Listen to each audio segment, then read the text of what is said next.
आता केडीएमसीच्या निवडणुका सुरू झाल्या आहेत.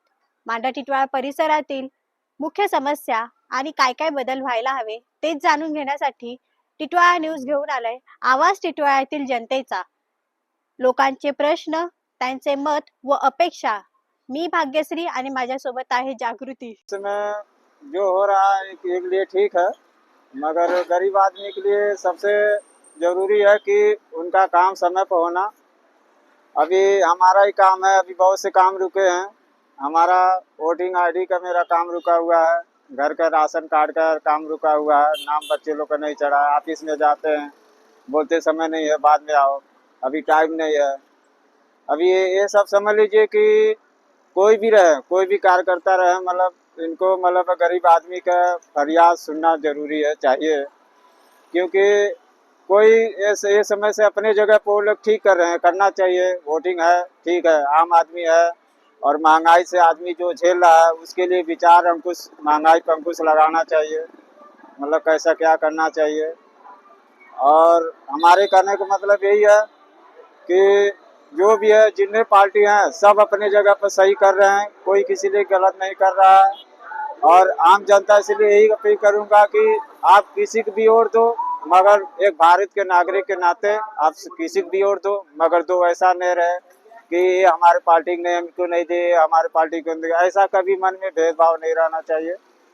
और सबसे प्रथम है कि स्कूल का जो शिक्षा है, शिक्षा में है कि स्कूल के न फीस भरने पर मास्टर लोग बच्चे लोग को घर भेज देते हैं।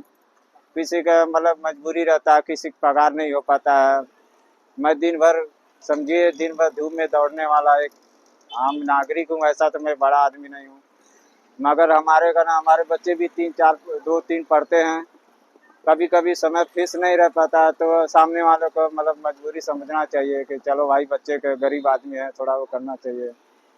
बाकी और कोई टेंशन नहीं है और कोई किसी प्रकार की तकलीफ नहीं है। थोड़ा महंगाई पर रोक लगना चाहिए। गरीब आदमी का जो 4 बार ऑफिस में धक्के खाते हैं, उनमें थोड़ा वो रहना चाहिए।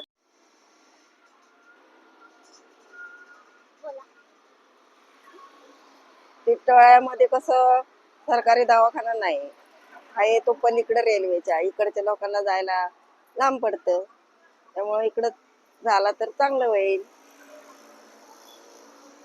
कुठं कुठं रस्त्यांना खड्डे आहेत, कुठं पाणी भरतं सोसाट्यांनी, सोसाट्यांना म्हाताऱ्या माणसांना बसायला असं नाही किंवा लाद्या वगैरे बसवलेल्या नाहीत, त्या बसवावात प्रत्येक सोसायटीमध्ये। कुठं पोरांना खेळायला नाही, ते खेळायला असावं। बाकी काय थोडीफार केली सुधारणा तर चांगलं होईल। आरके नगर मध्ये पाण्याची व्यवस्था नाही, पाणीची लाईन दिली तिला अर्ध्या लोकांना पाणी भेटतं, अर्ध्या लोकांना वरच्या लोकांना पाणी भेटत नाही। रस्ता नाहीये, काही गल्ल्यामध्ये रस्ता अजूनही नाहीये, सगळे दगड आहे। येऊन बघा,